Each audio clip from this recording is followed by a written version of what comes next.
कभी सोचा है जब तुम्हारे इमोशंस एक साइड होते हैं और लॉजिक दूसरी साइड होता है। जैसे कि तुम्हें किसी रिलेशनशिप में पता है कि वो रिलेशनशिप बहुत टॉक्सिक है, बट तुम फिर भी सोचते हो कि शायद इंसान बदल जाए, शायद समझने लग जाए। या फिर तुम्हें जॉब स्विच करनी है और लॉजिकली तुम्हें पता है कि इस जॉब में कोई ग्रोथ नहीं है, बट तुम इमोशनली बहुत ज़्यादा इन्वेस्टेड हो, बहुत ज़्यादा अटैच्ड हो अपनी पूरी टीम से, तुम अपने कंफर्ट जोन में हो।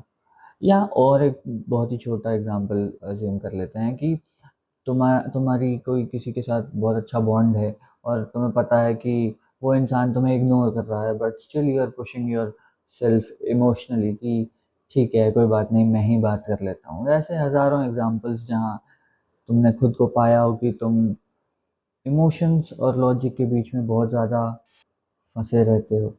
तो क्वेश्चन ये है कि ऐसे हज़ारों मोमेंट्स में तुम खुद को कहाँ पाते हो, इमोशनली या logically? What is emotional thinking? Emotional thinking अगर आप बहुत ध्यान से सोचें तो बहुत ज़्यादा डीप होती है, ये बहुत ज़्यादा इम्पल्सिव होती है और ये बहुत ज़्यादा नेचुरल होती है।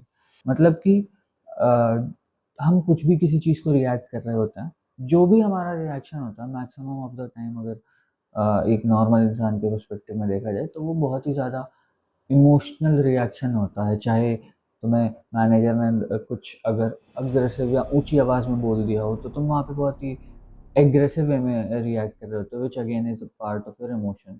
या अ, कोई अगर छोटी सी तारीफ कर देता है तो तुम बहुत ही ज़्यादा उसको, उस चीज़ को एक्सेप्ट करके उसको बहुत ज़्यादा खुशी से उस पर रिएक्ट कर रहे होते हो, which is a emotion of happiness.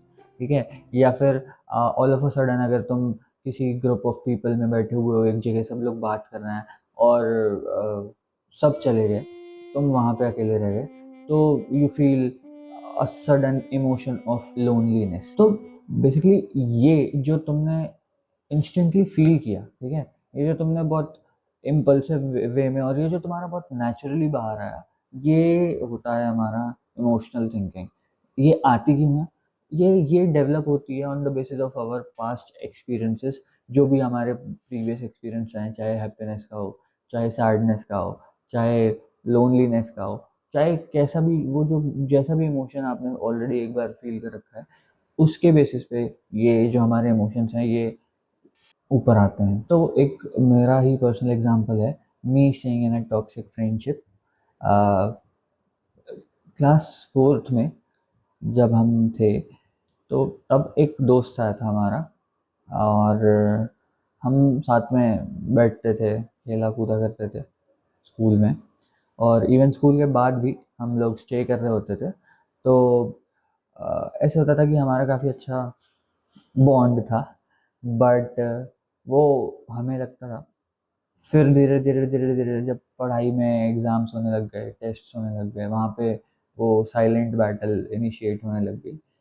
It was for me just challenge sort of thing कि हाँ ठीक है, ये वाला टेस्ट में इतने नंबर, इससे ज़्यादा नंबर लेके आना है, दैट इज इट। और मैं जीत गया, फिर बात खत्म। Whenever I was getting better marks than him, तो the person was very much like कि नहीं, ये तो तुम ऐसे ले आए, इस बार तो कुछ हो गया, मतलब giving excuses every time.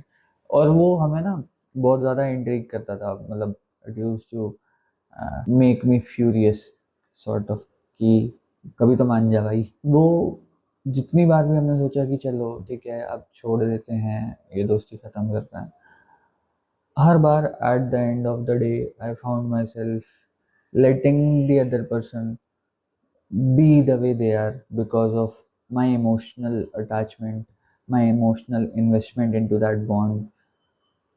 And that's where I found myself being more emotional. अब बात आती है व्हाट इज लॉजिकल थिंकिंग। मेरे पर्सपेक्टिव से लॉजिकल थिंकिंग बहुत ही ज़्यादा फैक्चुअल बेस्ड होता है। ये बहुत ही ज़्यादा रीजनिंग को टारगेट कर रहा होता है, इसको लॉजिक्स चाहिए होते हैं, हर हर चीज़ का एक प्रूफ चाहिए होता है यहाँ पे। बट दिस लॉजिकल थिंकिंग, ये जो लॉजिकल थिंकिंग का एक जो परफेक्ट आइडियल स्टेट है जो हर कोई अचीव करना चाहता है, ये एकदम it does not comes with a bang की और आ गया। नहीं, it takes time, it slowly gets built up with time. So logical thinking is not you know it's not something जो एक बार में आ जाता है, but it is a step by step approach. Logical thinking बहुत ही स्लो कह सकते हैं हम, एक स्लो पैटर्न में डेवलप होती है, और ये बहुत ही ज़्यादा बैलेंस्ड है as compare to emotional thinking. Emotional thinking बहुत ही ज़्यादा बायस्ड होती है to what you are feeling naturally, whereas logical thinking is purely unbiased and it is it is entirely based on the reasons, the patterns that you are able to observe, या फिर the the logics that you are able to find and the dots that you are able to relate with. तो basically logical thinking होता है जब तुम अपने emotions को और इमोशनली ड्रिवन डिसीजंस को साइड करके तब सोच रहे होते हो कि क्या सही है, क्या गलत है, और तब जो डिसीजन लिया जाता है वो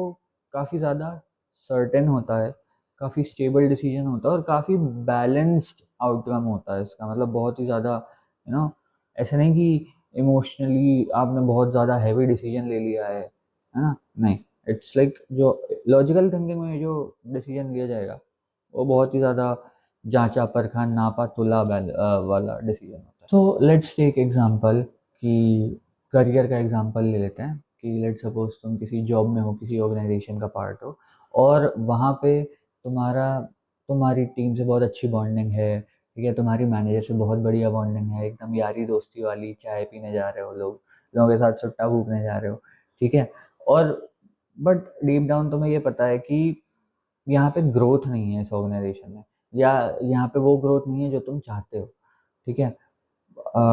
सो लॉजिकली तुम्हें दूसरी कंपनीज के लिए सोचना चाहिए, देखना चाहिए, इंटरव्यूज देना स्टार्ट करना चाहिए।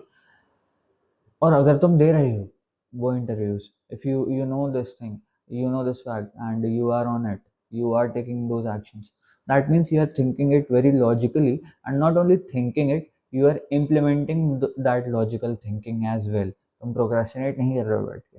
वेराज अगर तुम इमोशनली इसी सिनारियो को देखें तो ऑन दी अदर हैंड, अगर बस तुम मतलब ये है कि हाँ तुम्हें निकलना है, ग्रोथ है, बट तुम अपने उस कंफर्ट जोन को, तुम अपने उस बॉन्ड को, ठीक है, तुम अपने उस group of bunch of people को जिनके साथ तुम्हारा बहुत हैपनिंग टाइम बीत रहा है, ठीक है, तुम अगर उनके साथ ज़्यादा उस चीज़ को ज़्यादा प्रेफरेंस दे रहे हो, और तुम कोई ट्राई नहीं कर रहे, तुम कोई अटेम्प्ट नहीं कर रहे, तुम बस बैठे हो कि हाँ एक दिन ऑर्गेनाइजेशन पैसे बढ़ा देगी या अगले साल तो मैं निकाल लूँगा, so that's where you are being emotionally into this thing and you are procrastinating again। या फिर एक दूसरा बहुत ही common example, I am sure सबने ही फेस किया होगा, कि कोई रिलेशनशिप है तुम्हारा जो बहुत ही ज़्यादा टॉक्सिक है, ठीक है, तुम्हें लग रहा है कि तुम बहुत ज़्यादा उसमें इमोशनली इन्वेस्टेड हो उस बॉन्ड में, और सामने वाला उसमें इक्वल एफर्ट्स को रेसिप्रोकेट नहीं करता।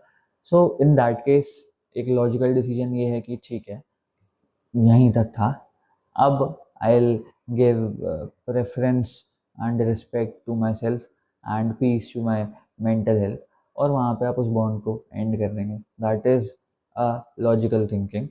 Where as emotional thinking is like कि ठीक है यार, शायद कल को मेरे एफर्ट्स दिखने लगें, या शायद कल को सामने वाला मेरी रिस्पेक्ट करने लगे और एफर्ट्स को रेसिप्रोकेट करने लगे। सो लॉजिकल थिंकिंग डिफ़िकल्ट लग सकती है, क्योंकि eight the end of the day ये कई बारी हमारे नेचुरली ड्रिवन इमोशंस को भी चैलेंज कर रही होती है, ठीक है। So it could be difficult, but trust me, ये बहुत ही ज़्यादा स्टेबल और बहुत ही ज़्यादा सर्टेन डिसीजंस को एज अ आउटकम में ला के देता है। अगर तुम बहुत ज़्यादा इमोशनल डिसीजंस लोगे तो लाइफ में आगे जाके रिग्रेट करना पड़ सकता है तुम्हारा डिसीजंस को लेके, कि तुमने ऐसा क्यों डिसीजन लिया, या हो सकता है कि तुम कई बार उन डिसीजंस की वजह से अपनी सेल्फ रिस्पेक्ट अपनी नज़रों में खो दो, which is a very dangerous thing, और गॉड फॉरबिड, भगवान ना करें किसी के साथ ऐसा हो, बट हाँ, these can be the consequences अगर तुमने सिर्फ इमोशनल डिसीजंस पे फोकस किया, या अगर तुम सिर्फ लॉजिकल डिसीजंस पे फोकस कर रहे हो तो तुम्हें तुम्हारी लाइफ बहुत ज़्यादा बोरिंग, बहुत ज़्यादा रोबोटिक और बहुत ज़्यादा मोनोटोनस लग सकती है। तुम्हें लग सकता है कि तुम बस सिर्फ लॉजिक्स पे वर्क कर रहे हो रोबोटिकली। जैसे तुमने ए फॉर एल्स की कंडीशन डिफाइन कर दी कि अगर ऐसा है तो तुम ये करोगे, नहीं तो तुम ये करोगे, दैट इज इट, क्योंकि लॉजिक ए फॉर एल्स पर ही बेस्ड है। सो द थिंग इज कि ना तो तुम्हें एक्सट्रीम इमोशनल डिसीजंस लेने हैं और ना ही तुम्हें एक्सट्रीमली लॉजिकल डिसीजंस लेने हैं। तुम्हें दोनों का एक बैलेंस बना के चलना है, and that is how you will be able to receive proper stable results. तो रियल बैलेंस क्या है? जब तुम emotional as well as logical facts जो तुमने सोचे हैं उनको सुनते हो और उसके बाद तुम एक फाइनल डिसीजन लेते हो कि हाँ, this is what is my final decision. तो ये बैलेंस बनेगा कैसे? Main point. तो सबसे पहला पॉइंट ये कि तुम्हें दिल से फील करना है और दिमाग से सोचना है। जैसे कि तुम्हें कोई अपॉर्चुनिटी दिख रही है, राइट? अब तुम उसके बारे में ये सोच रहे हो कि ये अपॉर्चुनिटी देख के तो तुम एक्साइट हो रहे हो, ठीक है, but that does not mean कि you will directly jump into it. तुम उस अपॉर्चुनिटी का तुम्हें प्रोज देखने हैं, तुम्हें कॉन्स देखने हैं। लाइक लेट सपोज तुमने स्टॉक मार्केट का, तुम्हें किसी दोस्त ने बताया कि हाँ स्टॉक मार्केट से तुम्हें पैसे मिल सकते हैं, बढ़िया, ठीक है, बहुत अंधा पैसा है। इसका ये मतलब नहीं कि तुम हज़ारों लाखों लेके तुम बस कूद गए कि हाँ भाई कह दिया। नहीं, तुम्हें ये देखना है कि उस पे टैक्सेस कितने लगते हैं, तुम्हें शॉर्ट टर्म टैक्स देखना है, तुम्हें लॉन्ग टर्म टैक्स देखना है, ठीक है। This is how you are breaking yourself into logics. फिर अगर तुम इमोशनली जाओगे तो अरे भाई दोस्त ने कह दिया पैसे वो खूब मिलते हैं तो कूद गए। कूद गए तो ये भी हो सकता है कि आप कूद के मतलब काफ़ी कुछ अचीव कर लें, और ये भी हो सकता है कि अगर कूद गए तो आप कूद के नीचे ही गए, ठीक है। सो दिल से फील करो चीज़ों को और दिमाग से सोचो एंड तब डिसाइड करो। तो इमोशंस बेसिकली हमें बताते हैं कि हमारे लिए क्या इम्पोर्टेंट है, वेयर एज लॉजिक्स हमें बताते हैं कि हमें उस तक पहुंचना कैसे है, हम उस चीज़ को अचीव कैसे कर सकते हैं, राइट। लेट सपोज तुम्हारा इमोशन है, तुम इमोशनली अटैच्ड हो किसी किसी फ़ोन से, ओके, तुम आईफोन से अटैच्ड हो लेट सपोज, और तुम्हें चाहिए कि तुम्हें बस आईफोन लेना है, खरीदना है, ठीक है, ये तुम्हारी इमोशनल थिंकिंग है, तुमने इमोशनली सोचा कि तुम्हें आईफोन लेना है। नाउ अब तुम इस पर लॉजिकली भी थिंक करो कि तुम उस आईफोन को खरीद कैसे सकते हो। तुम्हें उस आईफोन के बराबर की इनकम चाहिए, राइट, या एटलीस्ट उतने पैसे चाहिए। अब उतने पैसे आएंगे कैसे? या तो तुम मार्केटिंग में जाओ, नेटवर्किंग में जाओ, या फिर तुम कोई जॉब इनिशिएट करो, या तुम फ्रीलांसिंग करो, या तुम कहीं पे मतलब कुछ भी ऐसी एक्टिविटी करो जिससे वो सोर्स ऑफ इनकम आए। फिर वो सोर्स ऑफ इनकम आ गई, फिर क्या? फिर तो फ़ोन नहीं आया, राइट? उसके बाद भी तुम्हें परचेज करने के लिए ऑर्डर्स प्लेस करने होंगे। तुम्हारा ऑनलाइन ऑर्डर प्लेस कर रहे होगे तो तुम्हारा AWS, if you are placing with Amazon, तो you should have an Amazon account और any XYZ social shopping account जहाँ से आप ये ऑर्डर प्लेस कर सकें। सो इन शॉर्ट, वो जो इमोशनल थिंकिंग थी कि हाँ मुझे आईफोन लेना है, that is what guides you कि तुम्हें चाहिए क्या। बट वो जो लॉजिकल थिंकिंग है, ये जो तुमने इतने लॉजिक्स ढूंढे कि हाँ ये कैसे करना है, ठीक है, कैसे अचीव कर सकते, this is what helps you to actually achieve your goals, practical and personal decisions.